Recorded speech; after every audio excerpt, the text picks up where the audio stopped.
বন্ধুরা আবার একটা নতুন নাটক নিয়ে এলাম। তো নাটকটার নাম হলো মন দিয়া না। এই নাটকটা নতুন এসেছে, ট্রেন্ডিং এ আছে, তো বেশি বকবক করবো না। তো 5 দিন আগে হয়েছে 1 মিলিয়ন ভিউজ বলে, তো বেশি বকবক শুরু ভুলে গেছে। কি করলি? ভাই দেখেন কিভাবে তারা মোটরসাইকেল দিয়ে যাচ্ছে কত ভালোভাবে।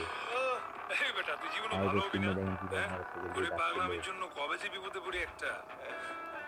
দেখেন যতদিন তুই আমার লাইফে আছস, ওয়াও, ততদিন মোটরসাইকেলটা আমার কোনো কিভাবে টেনশন যাচ্ছে নাই। দেখেন। আমাকে কেউ কোনো তারা বিপদে অনেক ফেলতে মজা পারবে না। ধর্ম গল্প করছে দেখেন বন্ধুরা। তারপর সে নায়িকাকে দেখাচ্ছে, দেখেন নায়িকা কত মেকআপ করছে মুখের মধ্যে। দেখেন ওয়াও, লেবু দিয়ে মুখ পরিষ্কার করছে, সৌন্দর্য হচ্ছে। ভিডিওতে অবশ্যই লাইক কমেন্ট আমার নাম চ্যানেলটা বার্সা। সাবস্ক্রাইব করে দিন বন্ধুরা। রূপে গুণে আমি দেখেন কত ভালো অনন্য। ভিডিও নায়িকা। সারাটা দেখেন নায়িকাটা পরের দিন কলেজে যাবে তার জন্য সাজুগুজু হবে করছে। কত সে ভাবনি আসতে ভার্সিটি গেল, দেখেন এই, ভার্সিটিতে লাইনে এই সর। দাঁড়িয়েছিল, হুম, তাকে সবাই লাইনে লাইন দাঁড়ায় না। থেকে বের করে দিল না, লাইনে বললো দাঁড়া। এখন যারা এসব লাইনে দাঁড়া। দেখেন তারপর সে গাড়ির পিছনে আসলো নায়কের। দেখেন ভিডিওটা কেমন লাগলো অবশ্যই কমেন্টে জানাবেন বন্ধুরা।